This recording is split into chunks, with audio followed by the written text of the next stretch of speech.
Hi, everyone. Thanks again for taking some time today to join us for the roundtable discussion. As you know, my name is Jeff Zylstra. I'm the Human Performance Manager here at Fatigue Science.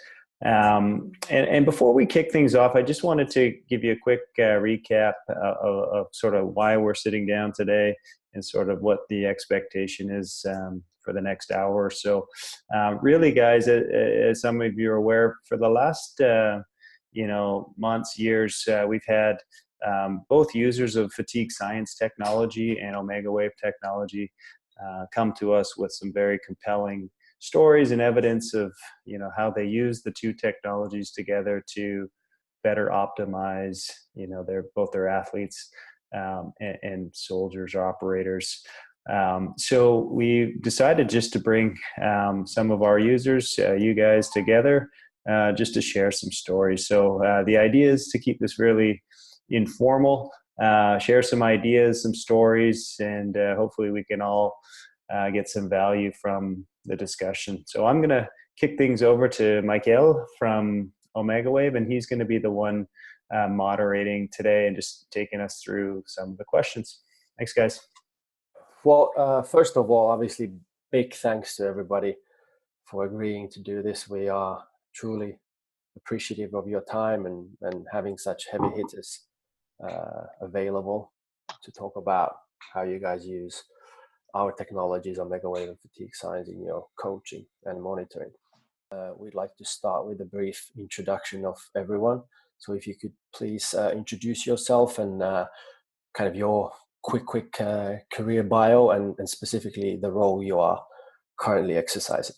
So my name is Andy Fu. I'm the research analyst for Guardian Premier Solutions. I've been with Guardian for 2 years now, working on 2 years and working on my third year.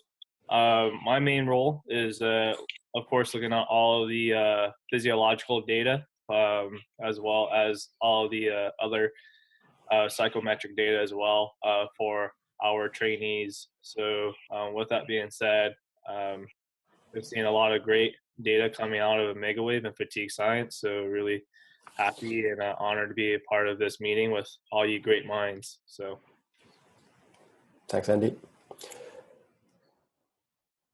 Who wants to go next? We'll go next. My name is Pat Wilson. I'm the operations manager for Guardian Premier Solutions. I oversee the programs that we execute underneath our domain. 30 years of military experience, both in the special operations arena and the military police arena. Lots of combat, non-combat experience. So really, we see huge dividends from both technologies, fatigue science and Omegawave, especially when they're fused together and used in a combined or overlapping capacity. And I'm Vern Lee. I'm the program manager for our side of the house over here. I'm running the program here with the military guys. My background is Navy intelligence. After that, passion was always fitness, so kind of went down the fitness and health route. Got a bunch of certs. Kind of got involved with Guardian Premier Solutions, became the program manager, and I've been running different programs here for a while, for about 3 years now. And the data we've been using from both Omegawave and fatigue science has been invaluable to our program. Josh, are you available to chime in? Yep. Yeah, Josh Hagan. So I've been doing human performance research for last 7 or 8 years. I started with Air Force Research Labs in the government, and that's where I got started with Omegawave. Geez, probably 4 or 5 years ago, working with Tricia Sterling.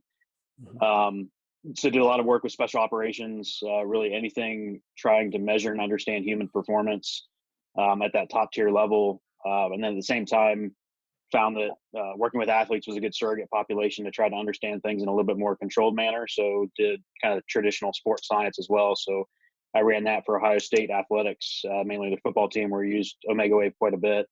Moved about 1.5 years ago to the Rockefeller Neuroscience Institute at West Virginia University. Had a pretty unique opportunity to build kind of my dream facility there and keep doing the same exact research I was doing before.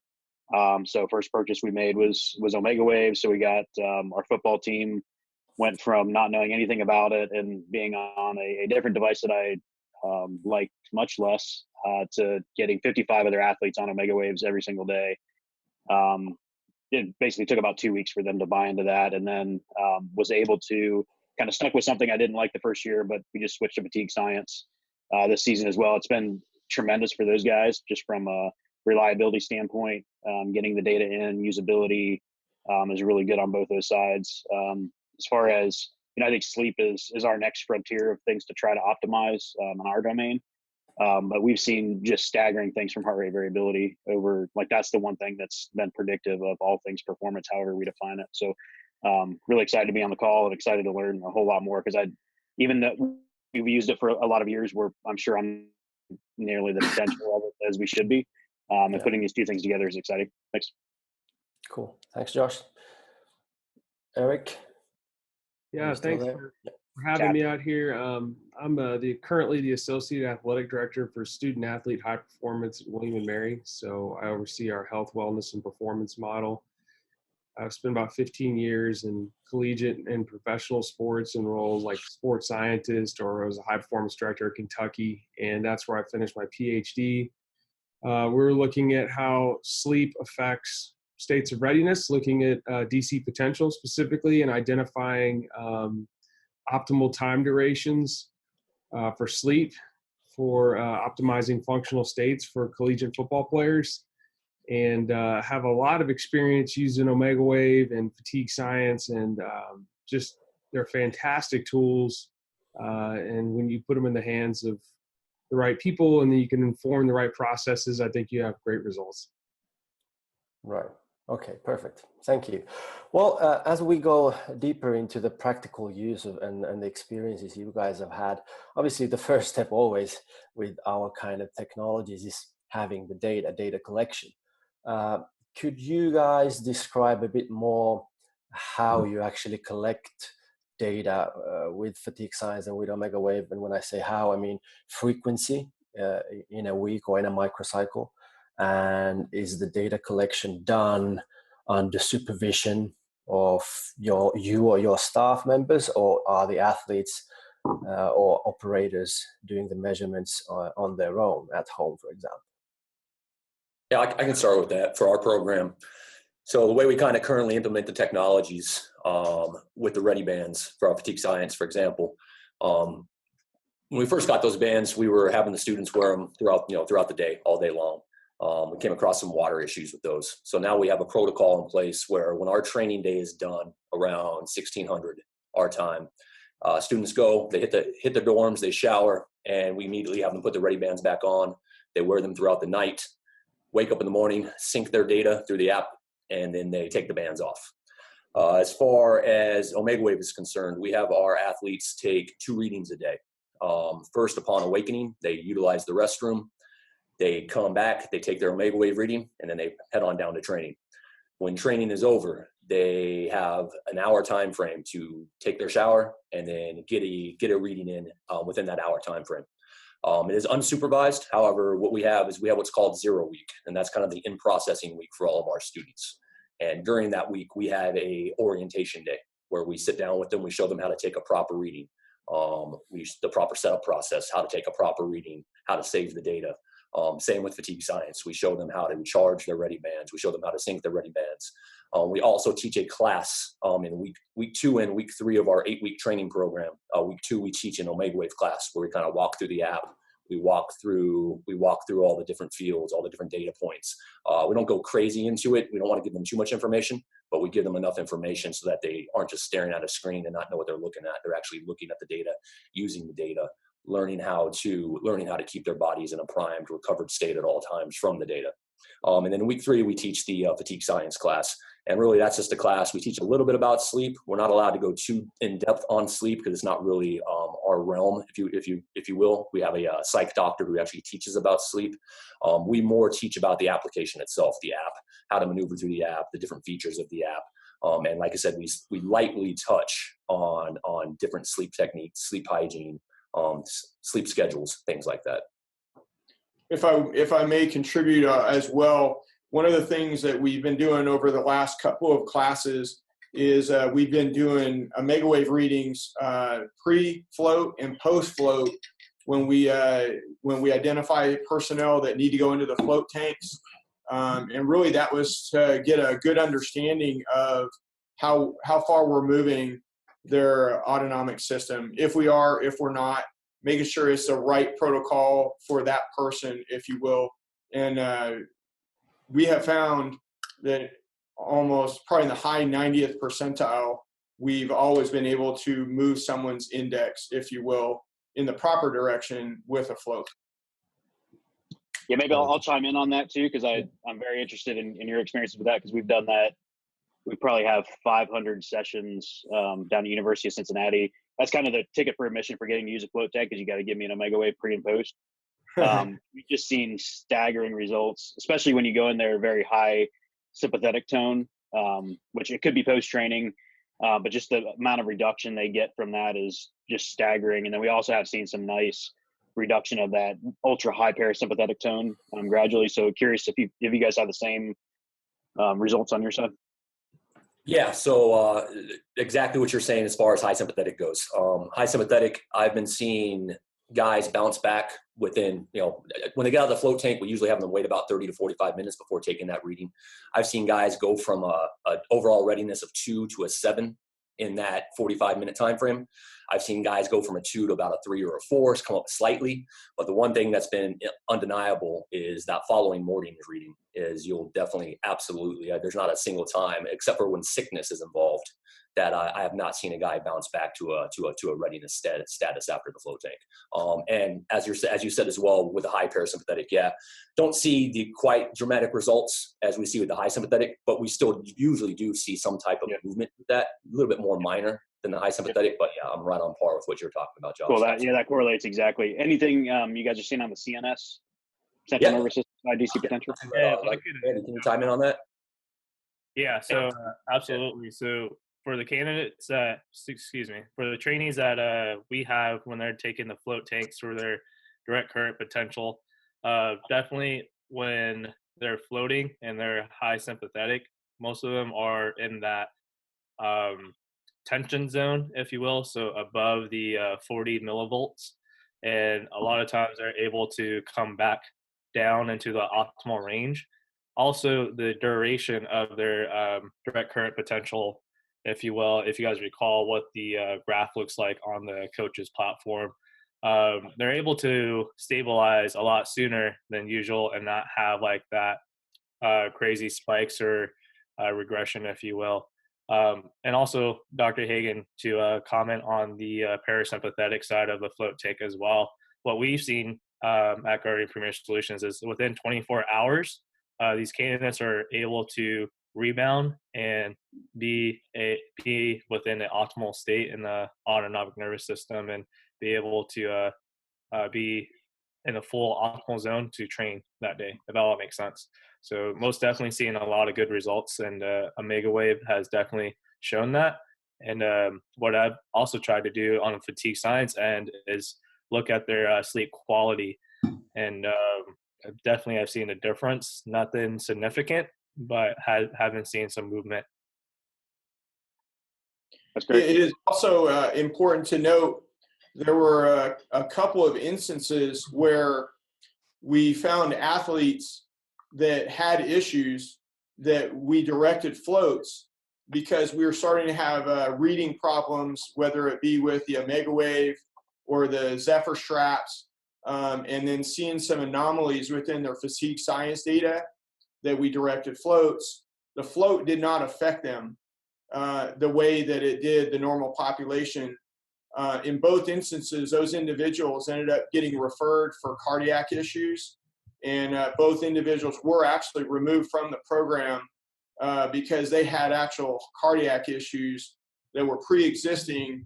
And through the technology, assessing these, multiple different technologies starting to show spots, and us not being able to improve their indices was one of the things to help push them to get their cardiac exams.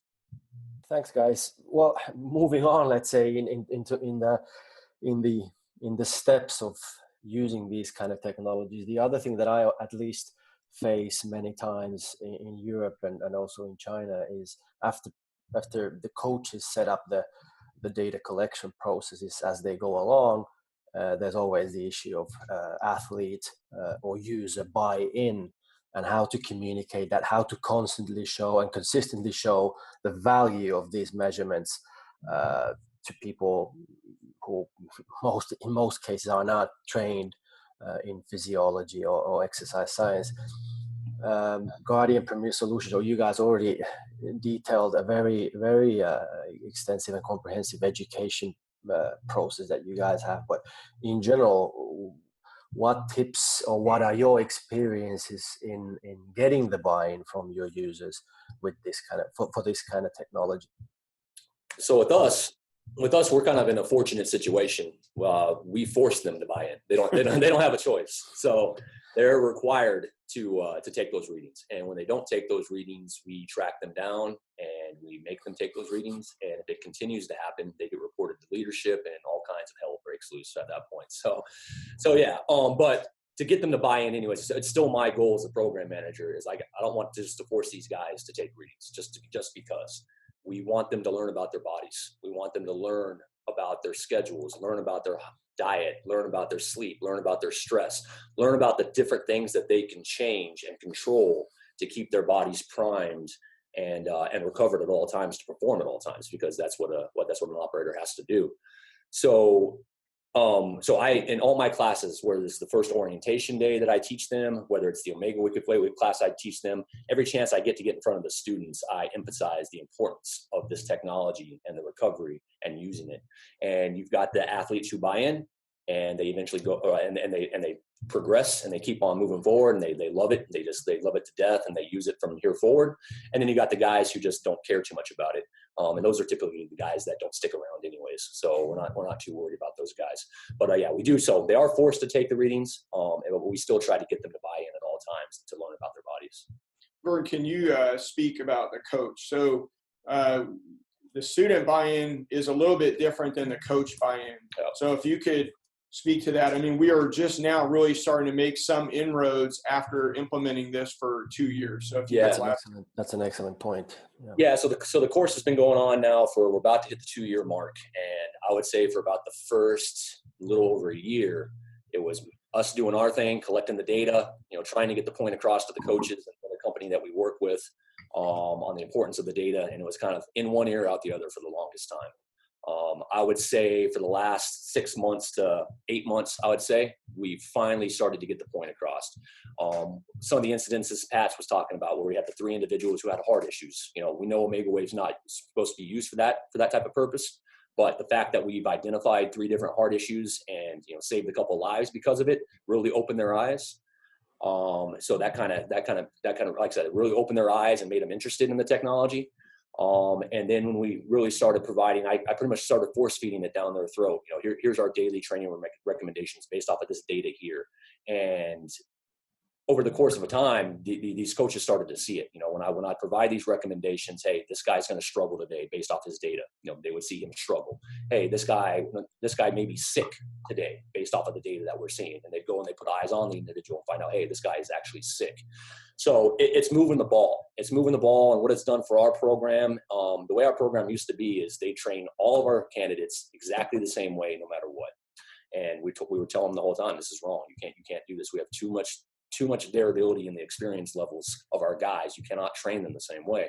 And so what it's done now, they've completely rewritten the program. So now they have a primary, a secondary, and a tertiary point of emphasis for the day. Whether that's strength and conditioning maybe the point of maybe the primary, run maybe the secondary, swim maybe the tertiary, and they rotate those now. So we're giving these kids more of a break, because a lot of what we were seeing was a lot of lower limb injuries in our course, and it was just from the wear and tear that these guys were going through, all the finning in the pool, all the lower body exercises, all the running exercises. It was just killing these guys' lower body.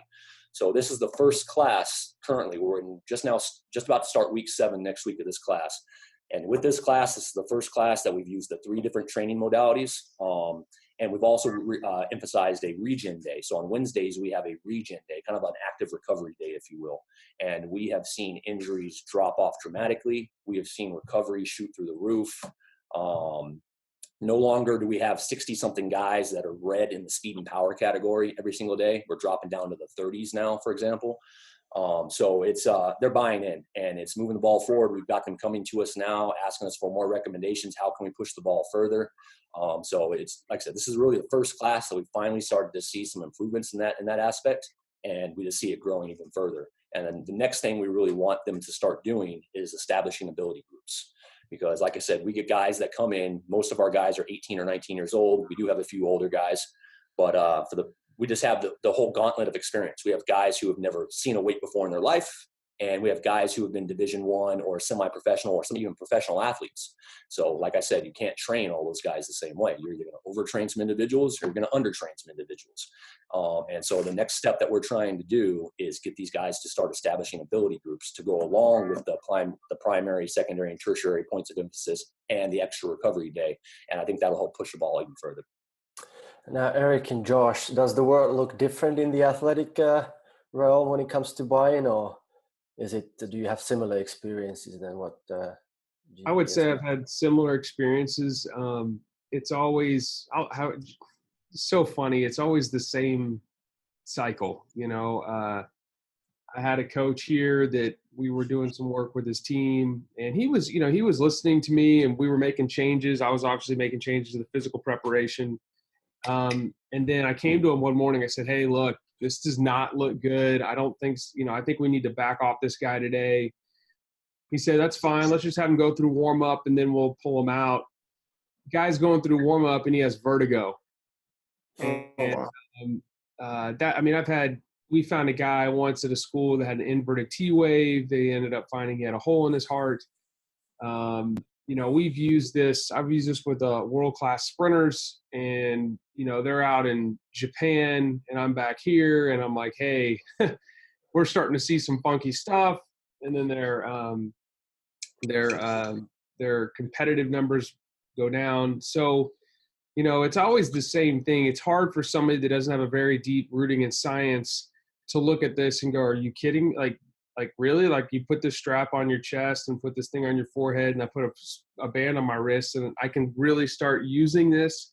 And then when you have some concrete data, and then you start showing improved performance outcomes, then I think the buy-in really, you almost have to get the cart in front of the horse in some way. And when you do that, then I find the coaches are just all in. But I don't think it matters what domain you go into. Usually those people are PhDs in the technical, tactical aspects of what they're doing, but understanding the underlying physiological processes or pedagogical processes and how functional states and sleep and all these other things affects their ability to teach somebody these skills that they want to cement so quickly. Once they have some hard data, it's the same way. But I would also say in the athletic environment, especially in professional sports, I've always found that it's about solving a problem for somebody. So I had a place I was at, and we had a kicker who was all world in college, and he was a really cool, laid back guy. Put an Omegawave on him, and his Omegawave was just totally jacked up, super parasympathetic. His DC potential was plus 40 and like real stochastic type of rhythm. After a few weeks, his sleep duration was short. I said, hey, I just want to show you something. I think that you're kind of stressed out. What do you think? He's like, yes, I am. And so I was like, okay, well, let's come up with a solution for this. So it was full spectrum. It was things like floating. It was psychological interventions, mindfulness training, adaptation as far as what we were doing physically with some more things that were parasympathetic dominant. And after about 9 months, he totally reversed course. And it was reflecting on the field. He'd have days where he would just be killing it, and then days where he'd be shanking them. And his performance dramatically improved. So I think, with professional athletes, you can't make them do it. You have to provide some kind of you have to solve a problem for them. And I think maybe there's a similarity between the collegiate population and the military population, where I can pretty much make you do something in certain settings that you guys are in. I understand to be. Does that make sense? Yep. But I always find that if you empower somebody like you guys are doing with the teaching, with giving them the knowledge and information, ultimately you want them to own the training process. And Exactly. if they own the training process, then everything, it's Gucci. You know what I'm saying? I mean, it's ready to go. Yeah, I think I've seen a lot of similar things. So I'm a little unique that I get to see. I do both military and athletics at the same time, but I think it's the same thing translates across all of those. So to Eric's point, and every staff is different. So when I roll it out to a new team, it starts that process all over. But it's that eureka moment for whoever cares about the data, and most of the time it resides in strength conditioning, sometimes athletic training, very rarely that I've seen in the coaching side of things, like position coaching and head coaches. But whatever gets them to say like, oh my gosh, I just saw this. And it's usually like an N of 1 or 2. Like you guys mentioned in GPS, like, oh my gosh, we caught this major medical issue. To us, it was in football, a couple pretty serious kind of mental emotional issues that happened. So like the tension index by far just triggered massively on 2 different athletes at 2 different times. And it was something where the athlete was kind of holding something in and not sharing. And then when they had that conversation with them, like kind of like Eric mentioned, like talking to them and saying, hey, what's really going on? And then they dug into a pretty significant emotional issue that they just weren't sharing with anybody. So they helped them through that. And while that isn't statistically relevant whatsoever, but that was like the coach is like, oh, holy cow. And then they tell that story to the head coach, and that actually changes, like that changes performance on the field. That's what they care about. I've had another women's soccer team for University of Cincinnati that have like they're religious users of this for years. And that was more of taking a postseason approach of looking statistically and saying like, no kidding, from a team perspective, so taking the entire team together, looking at HRV trends, it predicted wins and losses and goals scored. And I'm always upfront saying like that it's not the be all end all. Like if you have a measurement, it does not mean you will win or lose. But what it does mean is I've got a physiological window of optimum performance. And if we know like a day before the game, but then I had to explain to the coaches, like, it's not, hey, I wake up in a game and you're going to have this measurement and it's going to happen. It's like, well, what if we look at the day before the game, 2 days before the game, 3 days before? And if you're not in that optimum window, what are the things we can do to kind of push you? Like, that's kind of your hack. So what are the things that we can do in our power to kind of push you in that direction? But I think it's awesome what you guys are doing at GPS, because you're having that education session that we struggle with that mightily, is trying to get that information across to them. And I think the other benefit to you guys and to some of our sports is having that information is great, but having the ability to do something about it is the biggest thing. Because if I say, like, if I'm with football and I've got every recovery modality known to man, because we're super lucky, or with the SEALs or somebody else, like, hey, I can actually go put you in this super advanced thing. But what if I'm lacrosse or some other team that doesn't have that stuff? So what is my recommendation going to be if I can't get you in a float tank, I can't get you in a light bed? So trying to find those other kind of tips and tools. And the last thing I'll kind of end it with is we struggle a lot with visualization of the data. And that's like, we don't have the benefit of being able to be in front of them all the time and explain it to them all the time. So a lot of times it's strength coaches tried to explain it to them and they struggle with seeing that display. So windows of trainability is confusing to a lot of our athletes and a lot of our operators that we work with. So we're lucky that we use athlete management system to kind of revisualize that data to give them something simpler. But I think what I would ask you guys, if you've had any good visualization tools that you've had besides what Omegawave shows you. We've had some recent success in just showing pretty simple RMSSD, versus your 28-day average and Z scores, and just kind of getting them to know, like, okay, today am I up or down based on my average?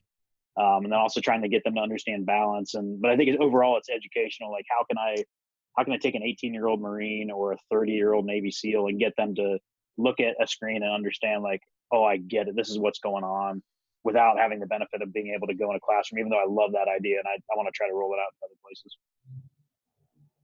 I guess I would say, as far as additional visualizations, we did based off of the apps and different things, created some of our own presentations, if you will. We found that the app, what's really cool is they get to have their own iPad. That's unique. So they get to actually take that back to their room with them over the weekend. They can actually digest like a fatigue science app. And the fatigue science app is amazing in the information that it provides. And as your readings go deeper and deeper and more days of readings, it starts to elaborate on the recommendations specific to your sleep profile, if you will. So like, it could be like, hey, are you watching what you're eating? Are you watching, what time are you going to bed? Did you take a hot shower, cold shower? Really, it's trying to trigger them. And then they journal as well. And the goal of the journaling is to kind of have an understanding, whether it's an Omegawave reading or whether it's a fatigue science data. Today I felt really good. So what were those things that led up to that day? Oh, okay, I slept well. Well, why did I sleep well? Well, I took a hot shower or a cold shower before I went to bed, or the air conditioner broke and we were hot that night and we were trying to cool things off or whatever. So those things help a little bit. We do love the apps. Omegawave is a little bit higher end in a sense. There's more physiology and I think more for them to understand, versus the fatigue science app is a little bit more black and white and a little bit less physiology, if you will. The other piece that I would like to say is on the fatigue science, and this is one of the huge benefits to the research behind fatigue science. We constantly have, as you can imagine, the military community, grew up in it. There's always a new shiny object, and they're always trying to throw that new shiny object in front of you. And the benefit of fatigue science is it's, a 25-year research project, $37 million went into it, and the military did the research. So it was relatively independent. And it correlates to blood alcohol content or reaction index. And we really emphasize that a lot, because someone will say, and I'm not going to pick on any other technologies, but they throw out a number. Oh, I'm a 55 today. So what does that mean? What does a 55 really mean in research? Does that mean that your reaction time is reduced? Can you correlate that to a blood alcohol content level? Whereas everybody understands that. I mean, around the world, we all understand blood alcohol content within reason and reaction indexes and stuff. So we really try and get them to understand that and apply those indices, if you will, to what they're seeing in their KPIs throughout the day.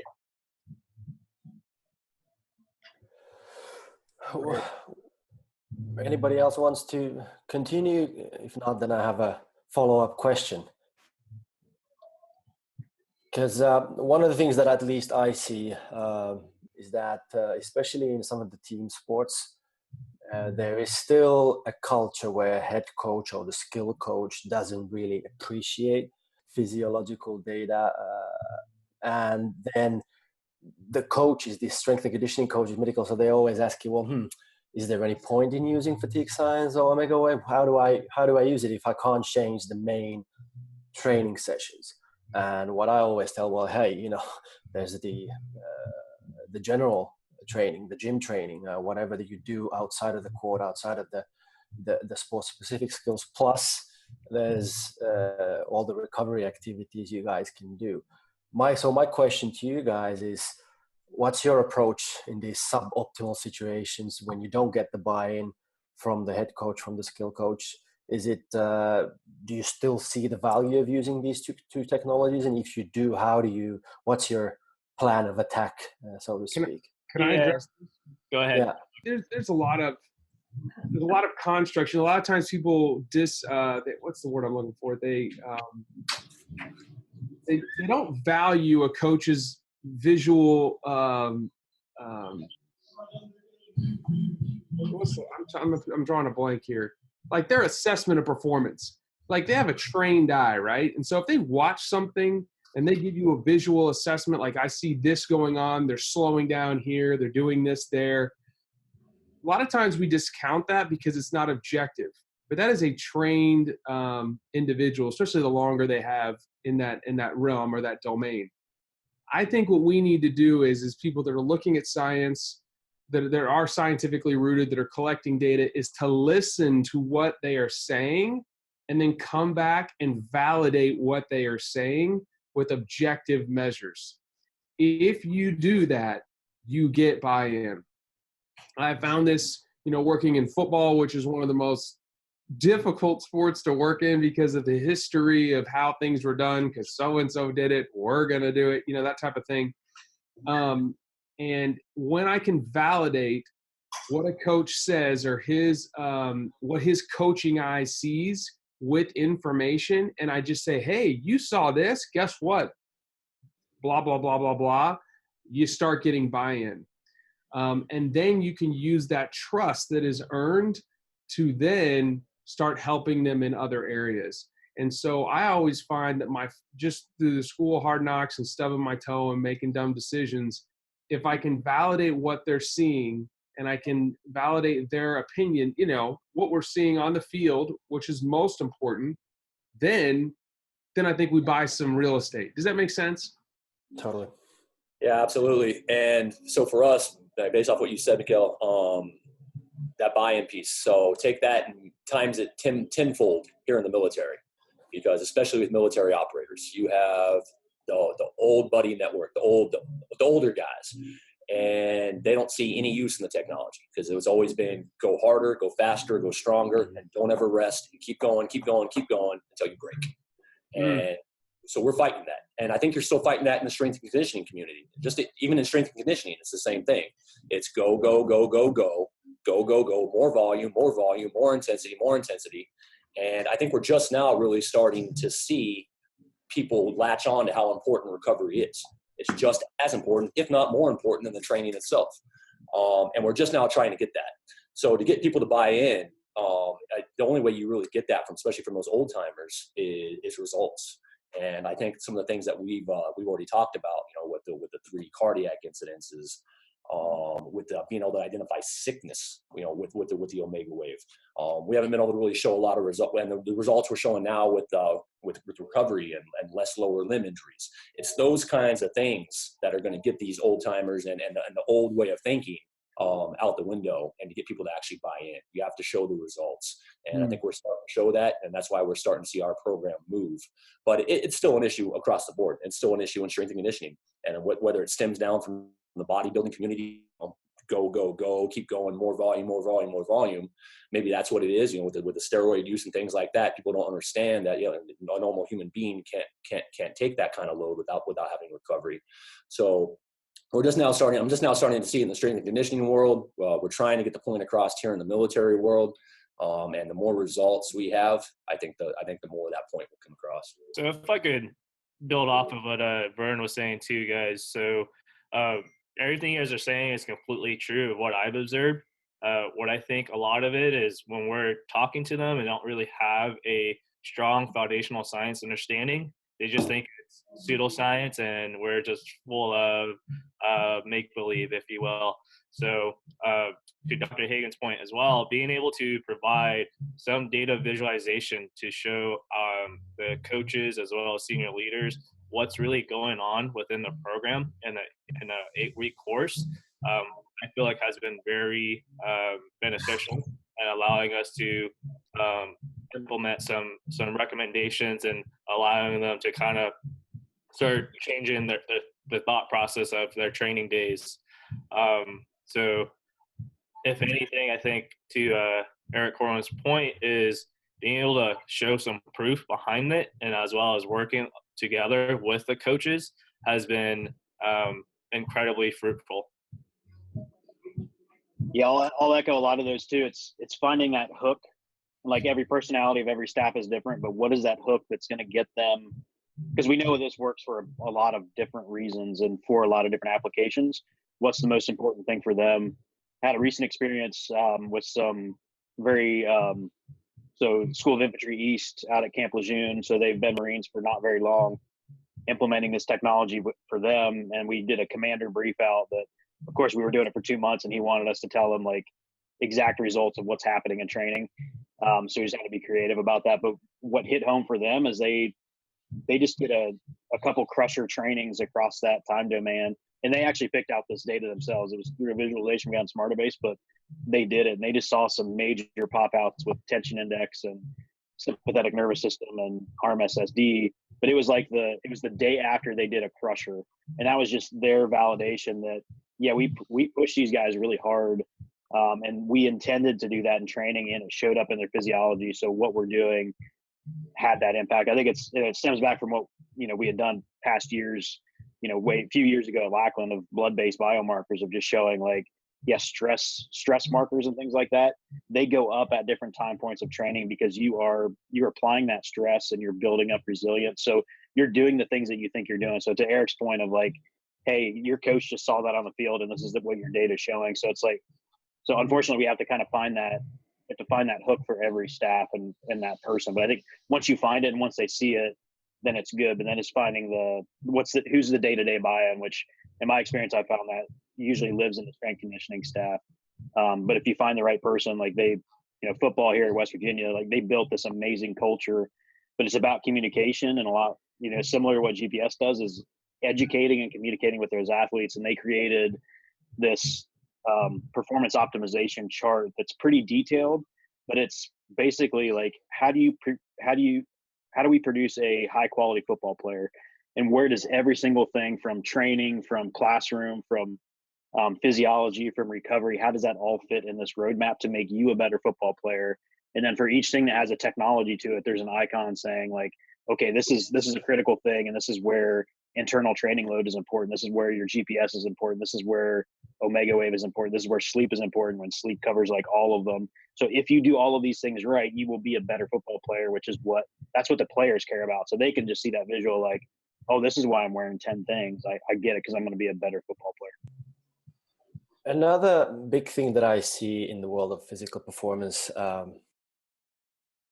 they seem to be very focused on training load data and tweaking that, analyzing that to understand everything from how to train to risk of injury to maximizing performance. And then obviously they sometimes use questionnaires to kind of encompass everything that is readiness and sleep and all that. However, when I kind of go back to some of the biggest eye-openings I've heard from our clients, they've been those cases when the sleep quality or quantity data was not something that they expected based on even what the athlete said or that person said, and or the Omegawave readiness data was showing something that they didn't expect because we just had a recovery day yesterday, right? How much, if any, have you guys seen these kind of data points, these kind of days when your athlete comes in and you, based on just looking at the week or the previous day training load, you expect them to be good to go, but they aren't, and that kind of opens up another can of worms of how do they actually lead their life in their private lives, all the way from excessive use of PlayStations or iPads and iPhones to other kinds of things that they might do in not so professional fashion. I would just hop in and say this, like, what their normal is their normal. So like if a guy or a gal comes into a training environment, no matter what it is, they have a normal, what's normal for them. And so you assess something, their sleep, their Omegawave, and you look at all this, they may be a train wreck to you, but that's their normal right now. And so sometimes they don't even know what's possible. You know what I'm saying? And then the second thing I would say is that I would not discount somebody's subjective perception of wellness. Your subjective experience, if you look at the data from Hooper McKinnon and all the research that's come out on that, it is important. And I think the power is when you combine subjective with objective data that's weighted the appropriate way. And then once you start gathering historical training data, then you can, and it's also context specific, because as the talent changes in your group, then you may have a little bit more wiggle room for what the perturbation from optimal can be. Does that make sense? Because if you have really, really, really talented athletes or operators or whatever, their perturbations from norm can be a little bit normal and they're still going to be high performers. When you have dips in specific areas, man, you really got to dial into that. But I do think there's a flawed mindset of just looking at external loads. because all it says is what you did. And some people are really, really robust, and they just don't break based off of these normative parameters. So that's my 2 cents. Yeah, I'll chime in too. So yeah, we're kind of doing exactly what you said, Doc. We collect all the objective data, through Omegawave, through fatigue science, through the Zephyr technology. So we have all the objective data points, but we also have all the subjective, because we have our guys fill out multiple forms every day. And one of those forms they fill out in the morning is a wellness form. They have to tell us how they felt they slept that night. Well, we already know how you slept because we have the fatigue science data, but we want to know how do you felt you slept? What time do you think you went to bed? What time do you think you woke up? Did you toss and churn? Touch the body parts on the human body that you're sore right now. How motivated are you right now? We also collect their urine gravity as well. So that's all something that's on their wellness report. So we are looking at the objective compared to the subjective all the time. And like you said, the norms are all over the place. We've got guys who are averaging just over 4 hours of sleep a night, and guys who are averaging over 8 hours of sleep a night. And you go talk to that guy with the 4 hours of sleep and say, "Hey man, how tired are you today?" He looks at you like you're dumb. Like, what are you talking about? It's so fun, coach. I'm absolutely good to go. So yeah, so you're right. You can't just say a norm's a norm. It's very dependent on the individuals, and obviously we see it with the younger guys. The younger guys just don't need as much sleep as the older guys do.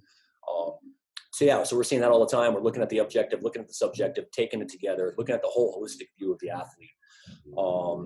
And then our program is a little bit different too, because in the military environment, and especially in this kind of training program, it's they want the loads to be high. The more load, the better. The more load, the better. The more load, the better. As long as it's not leading to injuries. And so when it comes to looking at the training load, the only thing they really care about when it comes to the training load is, are we doing too much to break them or not break them? And that's why we've put in, with this class, like I've already mentioned before, that's why we have the new training structure, the new reach in or recovery day, those kind of things, because they want these guys to have a heavy load. They want these guys to be stressed out. They want these guys to be operating on little to no sleep. But we've got to find that. We've got to find that good mix. We've got to find that good mix is where, what days do we emphasize those kind of techniques, where we stress them out, where we diminish their sleep, where we don't care about recovery, and when do we want to implement more recovery, more downtime, more emphasis on sleep. So we kind of have the whole gauntlet in this program here. And it's trying to find that good mix where they all mesh together and we don't injure the athletes and we get the most out of them and get them to prepare. Yeah. Well, I could see in a selection process, tell me if I need to shut up, but like you need to do that because you're tagging things. You know what I'm saying? You're looking for certain things, psychological. You want to see who can be resilient, but in a selection process, you want to look at those things. You need to tease those out. The only way you can get to that is by applying strategic stress. And I would mirror what you're saying in an athletic environment is that the coaches in any environment, the person that practices the most of their skill and can perform on game day, whatever that game day looks like the most, typically they're going to become better and better and better and better. The idea is to get to that fringe and try to create those windows, right? So I think that's a very common mindset, is that we need to practice. And I've actually come full circle where I'm like, yes, we need to practice more, especially in the NFL. You watch film of what the NFL used to look like versus what it looks like now, especially earlier in the season. I mean, we have guys doing stuff 15 years ago that you can't do now because they don't know how to double bump a linebacker with a defensive end because they don't get enough reps at it. So the game has changed. And so I think for us, what we want to do is develop a more adaptable tactical athlete or collegiate athlete that can practice their skill the absolute most without breaking. That's just my thought. So I think that's where the unique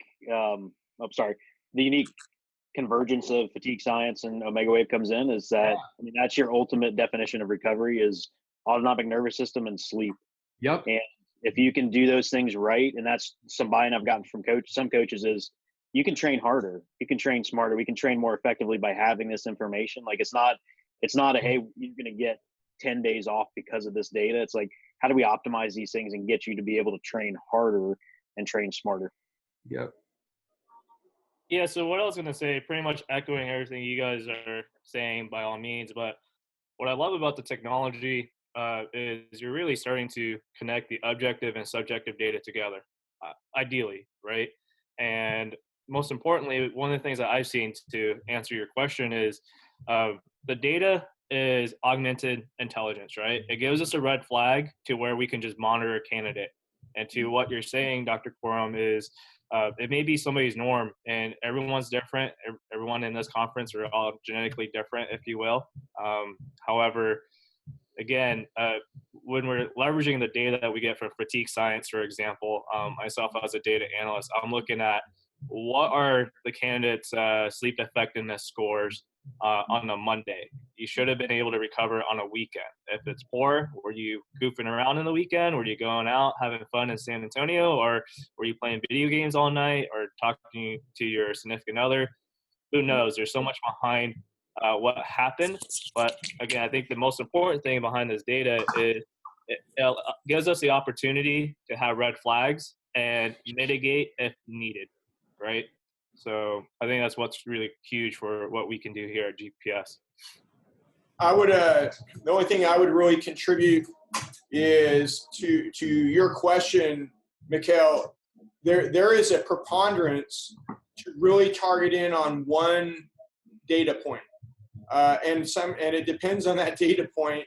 Load is one of them that we see, and people think that that's the panacea of this is it. It's heart rate variability. That's a panacea. So that's what, we need to look at that and look at that only. And we spend a lot of time and effort going, stop.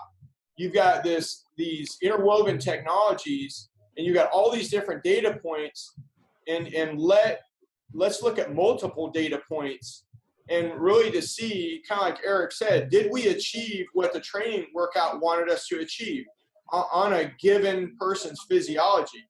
And if we did, then guess what? Your load hit the mark.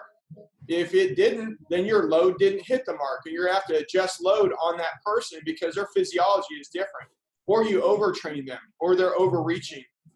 And it is a constant struggle to really, and I think the reason why is people don't understand it and they see it as work. And where we've been able to break through that is us as GPS, we're like, stop, quit worrying about it. Let us worry about that. We're the people behind the scenes looking at all these different data points, and we're going to help you to either set the triggers, sound the alarms, or whatever those things are. But I do think that it becomes a very overwhelming thing, and it's a lot easier to just pick a data point and go, hey, that's it. That's the one that I want to look at. And it's really not that easy, because we have seen people say, oh, that's a problem. We're like, no, it's not. That's not chronic. What we're seeing, give it a day. Oh, guess what? It fixed itself. Or we saw people over floating. When the float tanks first came in, guess what? People were self-floating, and they were floating themselves so much that they basically cheated the system. And so then when they couldn't get a float, now their system's used to floating. And so they didn't train their system to fight for its own physiology, right? And we're like, look, you got to balance this out. You can't just let everybody float every day necessarily if you're trying to get a desired effect on their physiology. So that's brilliant. That's so true. Like, if you look at training camp situations, this is a great conversation here. I've always, or actually I'd say like 7 or 8 years ago, I started saying, hey, let's not use recovery modalities during training camps, except for maybe like flash cooling, just to get the body temp down a little bit so they can eat, because they don't want to eat if they're really, really hot. But make the system adapt, like force the system to adapt, as long as you're not presenting such a load structurally, metabolically, that they can't recover. And then when you need the bullets, shoot them. Or maybe if somebody's like is an outlier and they've really got some problems that we got to fix. But ultimately, I can think of in your environment, you're in an austere environment, you're out deployed, like you don't have a float tank. Yeah. You know what I'm saying? Like you got to figure it out. Like we got to develop this robust athlete but we're trying to win with our brains. You know what I'm saying? Like, how do we develop these athletes that own the process, that don't need all this stuff, that can just show up and play? And sometimes, man, I've never been in a situation where I could overfloated somebody, but I could see that, like, the research on cold therapies. Are we blunting adaptive responses? You don't need to get in the cold tub every day. Like, just use it when you really feel like you got kicked in the nuts. You know what I'm saying? Yeah, I'll chime in on that. Yeah, so for us, when I get in front of my candidates, my students, I try to get the point of emphasis across that think about how hard you trained that day. Well, however hard you train that day is how hard you need to recover that day. They go hand in hand. And so when I'm teaching my guys, I was like, hey, we got all these fancy stuff. We got these float tanks. We got the game readies. We've got compression boots. We've got every foam rolling device you can possibly imagine. We've got masseuses. We've got massage chairs, hot tubs, cold tubs, you name it, we got it. We just got a laser light therapy bed. We haven't started using it yet. But I try to get the point across that, hey guys, it's your responsibility first to recover on your own before implementing these technologies. So from the second your training ends, we need to be doing breathing techniques. You need to be vegging out. You need to be relaxing. You need to get your mind down, get your body into a parasympathetic state, bring that sympathetic state back down to homeostasis. So you're exactly right, Doc. It's getting the point across, hey, you need to recover on your own before these fancy tools come into play. And the more you do that, I mean, you might not even ever need the fancy tools. If you can learn about your body, if you can learn about how to get your body into a parasympathetic state to wind down from that training itself, you'll go a long way. And it's all about your habits. It's about that. I try to teach this to all the kids. It's about your habits. It's about what you do after training to get your body to calm down and relax. And one of the biggest things I like to teach my guys is, hey, you guys have a lot of responsibilities after the day is over. Just because your training day is over, your responsibilities aren't over. They have to do laundry. They have to do work details. They have to do all this stuff. So it's hard for them. So the things that I try to let them know is like, from the time that when you're ready to take your shower, do some contrast therapy, get all your things knocked out for the day, knocked out for the evening. And when you're finally done with all your responsibilities, get your ass on the couch, relax, veg out, and just try to give yourself that hour before bedtime at least, just to get your body to calm down, and you'll see your body recover in leaps and bounds just by doing something like that. So yeah, we try to get that point across too, because like everybody's talking about here, if you just let them know, hey, you can just use all these technologies all the time. Well, what's going to happen when they're in the field and they don't have those technologies anymore? And then their body's shot and they have no chance of recovery. So yeah, it's all about teaching. It's all about teaching. I love it. One of the things that I see as well is the brain and how it's kind of detached from what in the sports world that I see is getting monitored, is getting assessed. A lot of times coaches are so focused on muscular system, cardiac system, but they are ignoring the brain, at least when it comes to objective data. How do you guys see the brain assessment in general in the current sports world and in your role, and where do you see it going forward? Do you see the importance of frequent brain assessing gaining more popularity, or what are your thoughts on this? Yeah, I see it's. I mean, you hear about mental health and wellness all the time, and it's a major emphasis in our world. And my dissertation, pretty much I just dove into DC potential because I was so frustrated because there was like, there's no research on it, and there's a buttload of research on it, and I'm actually writing a chapter right now for, I don't know if you guys know Jay DeMayo, but he's a user on just sleep and stress adaptation. But the brain is the seat for everything. And, sleep affects all these physiological systems through the central nervous system, which controls these functional systems. And so from just a training perspective, I think the brain is the gateway. I from what I know and from what I've learned from my colleagues in the military, the psychological component, I mean, you got neuropsychs, you got psychs all over the place. And they're diving into all this at a real deep level. But, DC potential is a direct measurement of the metabolic and functional changes going on in the brain. So, there was a great paper. I'm almost done with this chapter, and I was looking through it today, and it was on forecasting sprint performance using DC potential and heart rate variability. And all that stuff agrees with the stuff that Alukina and Saichev wrote back in 1982, and just because it's Russian, it's legit. Like, if the functional systems are operating at a high level, if you look at the curves, if you understand the geometry of the curves, you can look at psychological states pretty quickly. And our players here, especially one team that does a lot of Omegawave, I can tell you the morning of the game how well they're going to shoot from the free throw line. Because if you look at that curve and it's like this, like, good luck, and so we'll try to do some stuff. But if they got a nice, curve that's kind of like a little ski slope coming to a good level of operative rest within an optimal range, like, typically they're going to be all right. So I think the brain is the key.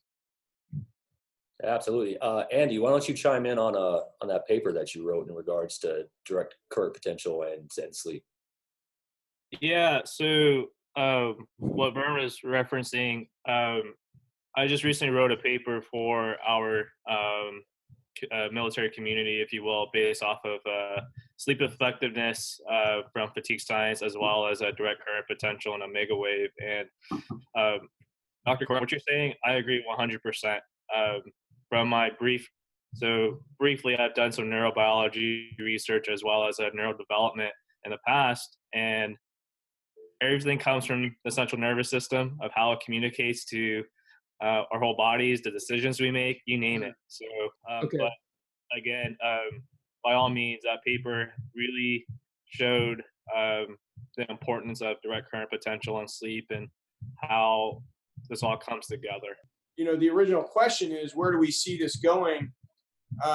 What I see, and there's been a lot of conferences in this community just within the last month, their emphasis is on PTSD, and stuff like that. And I say that, as a recipient, 30-year recipient, been in 5 firefights, I am a hardcore PTSD according to the VA person, right? Probably unstable if you read my definition. So, I understand PTSD. Like that, by the way. Yeah, I understand PTSD and I understand PTS in general, but I think they're missing the mark because it's about getting ahead of it, or what we call left of bang. And I think that they're really starting to take interest in this. And Andy's paper, where he started to show some data from a physiological perspective, it's not necessarily as much decision making and that kind of cognition as it is if you're going to go out on a rut today and your DC potential is totally out of alignment, or your sleep number is a 60, you probably better not be rucking in the uneven ground or out in the Hindu Kush mountains. You might want to do it on the track where there's no pebbles or anything like that, because the reality is, and this is an absolute reality, you will have a problem. Because you don't have the neuro capability that you think you have. And I think in this community, they grow up, and I get it, because I am one of them. Through pure will or pure tenacity, you can overcome a deficit. That is a belief system that we all have, kind of like that, sleep driving, where you don't really realize it until you're in the road titties, and you're like, and that woke you up, and you're like, what happened? I thought I was fine. And I think there is somewhat of a reluctance, and it comes back to what Vern said in the old hats, that they're going to have to start onboarding this, because what we're seeing in the candidates that are coming in from society, they don't have the neuroplasticity, if you will, through the life rigor. So what happens is they're a little bit frail, and I'm going to call them snowflakes necessarily, but they are easily broken psychologically and not so easily broken physiologically. But because psychology and because the brain has so much to do with all those other components, I can't ever maybe even see someone's physical potential if I can't get their psychological potential to push them into their physical realms, if you will. And I think more and more we're starting to see that, especially in the United States, where each generation is a little bit more affluent, and they have a little bit more, and it's a little bit easier. and they're not having to take on the emotional and psychological rigor as maybe some of the other societies. Yeah, if I could, before we finish on the topic of the brain, I want to just circle back on that real quick too, because it's something I really wanted to get across. Is again, this goes back to my teachings when I teach my students. I let them know that, hey, just the same way the body has to recover, the brain has to recover just as much, if not more. And where does that all start? Well, in my opinion, I'm a firm believer that everything starts with your diet. Like, I'm a firm 100% believer in that. With proper nutrients, everything can recover properly, especially the brain. Therefore, proper diet, proper nutrition is going to lead to better sleep, going to lead to better recovery, increased DC potential. So for us, yeah, I make sure to make that emphasis all the time to my students, to my athletes. Is, hey, your brain has to recover just as much as your body does, and it all starts with your diet, which leads to better sleep, leads to better DC potential, all of that. So I just wanted to add that last little point. And then to answer your question that you just asked just now, what would we do? I actually have a writing right here that I wrote, answered your question, is advice you give to somebody who's thinking about this. And for me, I wrote, pull the trigger. What do you have to lose? Subjective eyes on only data is only going to take you so far. It's not going to take you above, if you will. It's only going to take you so far. To be able to see into the athlete's body with the objective data is going to just improve your programming leaps and bounds. Once you're going to see what effect your programming is having, you're going to see what kind of recovery your programming is having, and you're going to lower the risk of overtraining, and you're going to lower the risk of injuries. So for anybody that's, in my opinion, anybody that's even questioning this stuff, it's weird to me. I don't understand it because it's like, why wouldn't you want all the tools that you can possibly have at your fingertips to look inside the human body? It boggles my mind when I have people that try to bash the technology. So that'd be my answer to your question on people who are thinking about using it. So to build off of what Vern's saying too, some advice I would give coming from an analyst is to be patient. Most definitely be patient, because you're not going to see immediate results, but that's a part of the game. So if you're staying resilient and you're continuing to leverage the two technology systems of fatigue science and Omegawave, you're going to get a huge return on investment within your program or within your training modalities, you name it, in the future. I would say if you want to be elite, you got to do what elite does, and that's look at the whole process. And if you don't want to be elite, then go do something else. So, I'm past trying to kiss up to, people that just like, oh, well, I don't know. Well, I don't know either. If you're an athlete, if you're training, you want to be freaking good. And so these are the two best technologies for what they're doing out there and their time. There's literature, there's research, it's valid, it's reliable. Get to work. Stop making excuses, just get to work. No, I think I echo that same exact thing.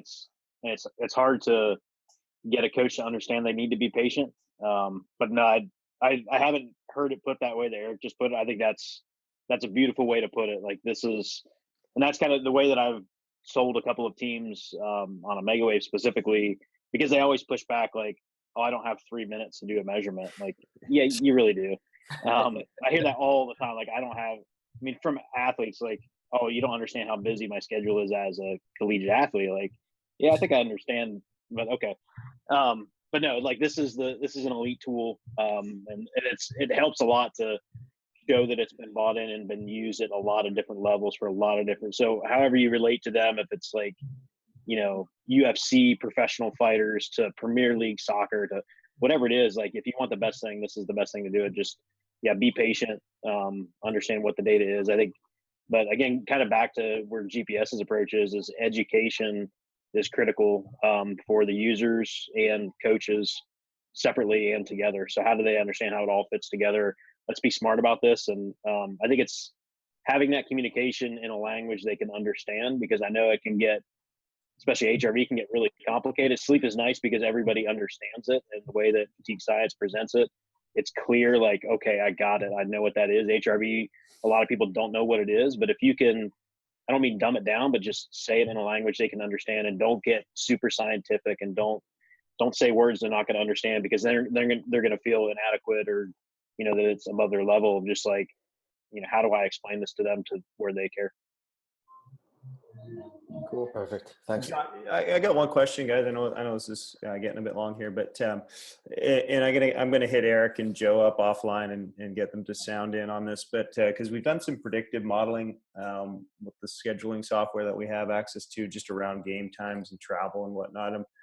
I'm curious, Josh, if, whether it's fatigue science, obviously in the past you were doing lots of other stuff at Ohio State, but my questions are more around, like, have you guys been able to influence, and Pat, I don't know, and Vern and Andy, if this is relevant for you guys, but some of these operational or like scheduling things that you may or may not have full control of, have you guys been able to show data through Omegawave or sleep data to say, hey, coach, this is what we're seeing in their dashboards.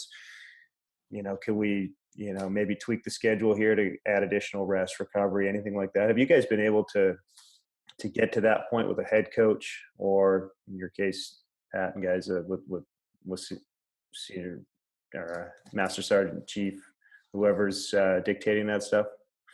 So we actually had that exact situation with our assessment and selection course that just started, the one previously. What happened is the athletes were doing their daily activities and then they were released. And when they were released, a different group of cadre was coming in and smoking them. and the other group of instructors didn't know that. So what happened is we were looking at their sleep data, and we're going, why are these guys going to sleep? They're getting released, at 7 o'clock in the evening, but they're not going to sleep until like midnight or 1 o'clock. And then they're being woken back up at 2 or 3 o'clock in the morning. So what happened is, as you can imagine, that decline, in a 13 or 14 straight day course where they accidentally kept the students awake for 48 straight hours. And they did not know it because of miscommunication. And so we were able to show in the data, we're like, look, man, these guys, they were literally delirious.